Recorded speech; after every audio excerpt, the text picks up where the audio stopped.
I am changing out my refrigerator ice and water filter. This one is from EveryDrop. It's very easy to replace this. So what I'm going to do is I'm going to take it out the package. You're going to take that purple top off. And then you're going to take out the old filter, which you're going to see me do in a second. That's the top of it. It comes right out. There's the old filter. It has a 6-month use. So after 6 months, you change it.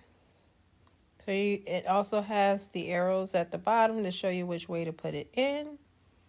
See, there's the arrows.